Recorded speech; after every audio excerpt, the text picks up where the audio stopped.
वैसे तो regular job switch पे मैं भरोसा नहीं करता। मैं समझता हूँ कि एक कंपनी के साथ आप बहुत समय तक लॉयल रहेंगे तो आपकी ग्रोथ भी उतनी ही अच्छी होगी और उतना ही ज़्यादा अच्छा एक्सपीरियंस आपका बनेगा, उतना ही ज़्यादा आप भी अपने काम में प्रोफिशिएंट होते जाएंगे। लेकिन फिर भी जॉब में बहुत सारे ऐसे इशारे आपको मिलते हैं, ऐसे साइंस मिलते हैं, अगर आप समझदार हैं तो जॉब स्विच कर लेंगे। आज की वीडियो में ऐसे इशारों की बात करूंगा कि क्या ऐसी चीज़ें हैं जो आपको बताती हैं कि अब जॉब स्विच करने की ज़रूरत है, अलग कुछ करने की ज़रूरत है, ये जॉब छोड़ने की, इस जॉब से निकलने की ज़रूरत है।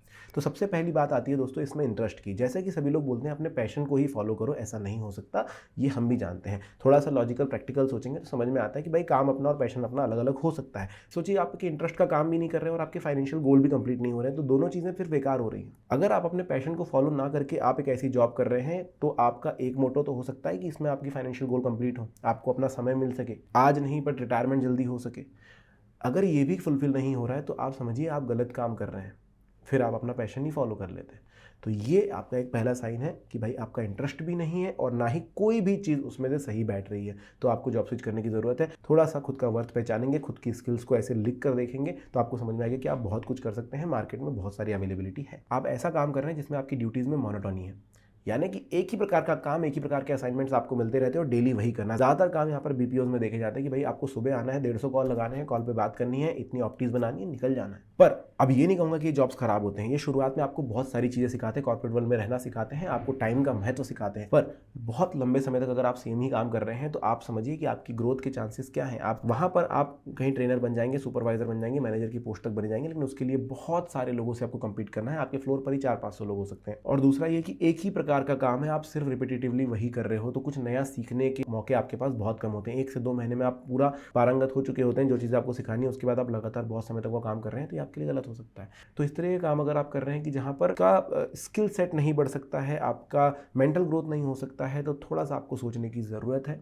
आप अपने काम को डेली पर रखिए, समझिए कि आज क्या नए चैलेंजेस आपको मिले थे, आज क्या नई चीज़ें आपने सीखी थी, क्या नए लोगों से आप मिले थे और उनसे क्या सीखने को मिला था। अगर आप यहाँ पर डेवलपमेंट नहीं पा रहे हैं तो बिल्कुल आपको जॉब चेंज करने की ज़रूरत है। बहुत बार ये भी हो सकता है कि आप अपने काम में इतने ज़्यादा चैलेंजेस फेस कर रहे हैं, इतना ज़्यादा आपके सामने बर्डन आता है जिसमें से आप पूरा काम नहीं भी कर पाते हैं। मेरे हिसाब से हाँ, अगर बहुत ज़्यादा है और उसका 50% भी आप नहीं कर पाते हैं तो भी गलत है, लेकिन अगर आप 75-80% भी टच करते हैं तो कहीं ना कहीं आप बहुत सही जगह पर है, क्योंकि वहाँ से आपको प्रेशर झेलने का भी एक एबिलिटी आती है और आप अपने काम को सीखते भी चले जाते हैं। तीसरी चीज़ है इनसफिशिएंट पे, यानी कि आपको कम सैलरी दी जा रही है। जैसा मैंने कहा, कंफर्ट जोन में हम फंसे होते हैं और हमें हमेशा लगता है कि भाई इस जॉब के अलावा कहीं नहीं है, लेकिन हमें जानने की जरूरत है कि जो जॉब प्रोफाइल आपकी है, क्या उसी जॉब प्रोफाइल के लिए जितनी आपको सैलरी मिल रही है उतनी ही मार्केट में मिलती है, या फिर ज़्यादा मिलती है या कम मिलती है। अगर आप अपनी जॉब में बहुत सही कर रहे हैं, उसके बावजूद भी आपको लगता है कि आपकी पेमेंट कम है, तो आपको जॉब स्विच करने की ज़रूरत है, क्योंकि सही तरीके से पेमेंट होगा तो मोटिवेशन भी आपका उतना ज़्यादा बना रहेगा काम के प्रति और आप उतने अच्छे से काम कर पाएंगे। अगर आपकी ग्रोथ जो है स्टैग्नेंट हो गई है फाइनेंशियली भी, देखिए मैंने ये बता दिया कि भाई अब सीखने स्किल सेट नए नए आजमाने के लिए आपकी ग्रोथ जो है स्टैग्नेंट होगी तो निकल जाना, लेकिन फाइनेंशियली अगर आपकी ग्रोथ स्टैग्नेंट है, आपको लग रहा है कि जितना आप अचीव करना चाह रहे थे अगले 2-3 सालों में वो नहीं हो रहा है, वो कहीं ना कहीं पीछे रह जा रहे हैं उस चीज़ में, और उसके लिए आप खुद को दोषी ठहरा रहे हैं, बिल्कुल ठहराइए, लेकिन बाहर मार्केट में चेक कीजिए कि क्या आपका जो जॉब है वो इतना सस्ता है, क्या आपको इनसफिशिएंट पे दी जा रही है या सफिशिएंट दी जा रही है। अगर आपको लगता है कि आप थोड़ा ज़्यादा वर्थ करते हैं, ये जॉब प्रोफाइल थोड़ा ज़्यादा वर्दी है, तो आपको जॉब स्विच करने की ज़रूरत है, या फिर एटलीस्ट अपने सुपरवाइजर से बात करने की ज़रूरत है कि क्या वहाँ पर इंक्रीमेंट के कोई चांसेस हैं। और अगर आपको लगता है कि भाई सेचुरेशन आ गया है स्किल सेट में भी, कि अब स्किल भी कुछ नई एक्वायर नहीं की जा सकती है, कुछ नया सीखा भी नहीं जा सकता है और फाइनेंशियली भी ग्रोथ नहीं हो रही, तो बिल्कुल आप निकल सकते हैं। अगला है lack of knowledge and skill set improvement scope. अब देखो इसके दो तरीके हो सकते हैं। पहला कि आप जिस काम को कर रहे हैं उसमें आप पूर्णतः पारंगत हो चुके हैं, अब यहाँ पर कोई ऑप्शन बचा नहीं है आपके पास। या फिर दूसरा तरीका ये होता है कि आपका काम ही ऐसा है जिसमें और ज़्यादा कुछ स्कोप है नहीं, इतना ही करना डेली होता है। दोनों ही केसेस में आपको समझने की ज़रूरत है कि आप अब यहाँ से और ग्रो नहीं कर पाएंगे, क्योंकि हम अपने करियर की इनिशियल स्टेज पर होते हैं। अपने करियर के लिए हमें अपने स्किल सेट को बढ़ाना बहुत ज़्यादा ज़रूरी होता है, नॉलेज को बढ़ाना बहुत ज़्यादा ज़रूरी होता है। अब जैसे 3 इडियट में आपको बताया था, एक्सलेंस के पीछे भागना, सक्सेस अपने आप पीछे आएगी, तो वही चीज़ आपको यहाँ पर करनी है। अगर आप बहुत अच्छा अर्न करने लगे हैं सेम चीज़ को दोहराते हुए, तो आपकी जो मेंटल ग्रोथ है वो कहीं ना कहीं थोड़ी सी दब जाएगी, फाइनेंशियली आप अच्छा ग्रो करते जाएंगे। तो आपको देखना है, अपने हिसाब से सोचना है कि in future, in next 10 to 15 years आप कहाँ पहुँच सकते हैं, क्योंकि हर एक चीज़, क्योंकि नॉलेज और स्किल सेट से आपका एक छोटा रहेगा तो आप एक लिमिट पर जाने के बाद वहाँ पर ख़त्म हो जाएगा। लेकिन अगर आप नॉलेज स्किल सेट को बढ़ाते रहते हैं तो आपकी ग्रोथ लगातार बढ़ती ही चली जाएगी, बढ़ती ही चली जाएगी और आगे बहुत ज़्यादा स्कोप आपको मिलने वाला है। अगला है बर्नआउट या एग्जॉशन, जिसको कहा जाता है कि आप अपने काम में इतना ज़्यादा मेहनत कर रहे हैं कि बहुत ज़्यादा थक जाते हैं और समय नहीं मिलता है खुद के लिए।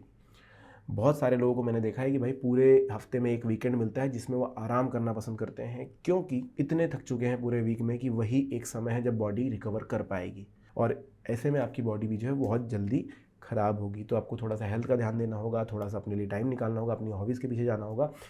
इसलिए आपको बर्नआउट वाली जॉब्स नहीं करनी चाहिए। अगर आप ऐसी जॉब करते हैं अभी और आपको लगता है कि यार कैसे यहाँ से निकलूँ क्योंकि कुछ और नहीं आता, तो यहाँ पर ज़रूरत है नए स्किल सेट को सीखने की। थोड़ा सा बर्नआउट के बाद थोड़ा सा काम थोड़ा और ज़्यादा करना पड़ेगा, या फिर आपको स्विच करना होगा, कोई ऐसी जॉब ढूंढनी होगी जो आपको समय दे कि आप नए स्किल्स पे ध्यान दे सको, ज़्यादा से ज़्यादा नॉलेज अक्वायर कर सको, जिसकी वजह से आपकी ग्रोथ ज़्यादा अच्छी। अगर आपके ऑफिस का एनवायरनमेंट ऐसा है कि बहुत ज़्यादा हार्मफुल गॉसिपिंग होती है या फिर डिस्क्रिमिनेशन होता है और आपके साथ भी ऐसा हो सकता है, तो ऐसी जगहों पर मैं नहीं चाहता हूं कि आप काम करें, क्योंकि इससे आपके दिमाग की, आपकी मेंटल हेल्थ पर बहुत ज़्यादा बुरा असर पड़ता है। कोशिश करनी है ऐसे एनवायरनमेंट को चूज़ करने की जहां पर थोड़ा सा खुशनुमा माहौल रहे, उससे प्रोडक्टिविटी भी बढ़ती है। अगर आप कभी उस हार्मफुल गॉसिपिंग या डिस्क्रिमिनेशन का पार्ट बनते हैं, मतलब आप हो सकते हैं आप बुली साइड से आए, लेकिन कभी आपके प्रति होगी तो फिर आपकी प्रोडक्टिविटी पे बहुत ज़्यादा असर पड़ेगा और कॉन्फिडेंस पर भी बुरा प्रभाव पड़ेगा। तो आपको कोशिश करनी है कि ऐसी जगहों से बचें। साथ ही साथ ये भी याद रखना कि अगर आपके काम में आपके कॉन्फिडेंस पर आघात होता है तो बिल्कुल ऐसी जॉब नहीं करनी चाहिए। अब ये बहुत सारे तरीकों से हो सकता है कि भाई सब तरफ से सिर्फ नेगेटिविटी आ रही है, जैसे सीनियर्स ने फीडबैक दिया उसमें सब कुछ नेगेटिव था, कलीग के साथ आर्ग्यूमेंट हो रही है उसमें भी आप ही हार रहे हैं क्योंकि आप सामने वाले यही कह रहे हैं कि आपको काम करना नहीं आता है, आप ही गलत हैं। इससे अगर आपके कॉन्फिडेंस को आघात हो रहा है, आपको लग रहा है कि आप सही से काम नहीं कर पाते हैं या आप कमज़ोर हैं, तो बिल्कुल ऐसी जगह पर काम नहीं करना चाहिए। हो सकता है कि आप अप टू द मार्क नहीं है या अपना 70% ही दे पा रहे हैं, 100% नहीं दे पा रहे हैं, बहुत सारी चीज़ें होती है, लेकिन अगर आपका कॉन्फिडेंस हिल जाएगा तो आप उतना भी नहीं कर पाएंगे जितना कर रहे हैं। तो ये सारे साइंस आप ध्यान में रखना। अगर ऐसा हो रहा है तो अपने जॉब से निकलिए, कहीं और जॉब ढूंढिए जहाँ पर थोड़ा अच्छा माहौल हो, जहाँ पर थोड़ी अच्छी सैलरी मिल सके, या फिर स्किल सेट सीखने का या स्कोप हो जहाँ पर और ज़्यादा नॉलेज लिया जा सके। तो ये था आज के वीडियो में। अगर वीडियो पसंद आया तो लाइक करना, चैनल को सब्सक्राइब जरूर करना। Thank you.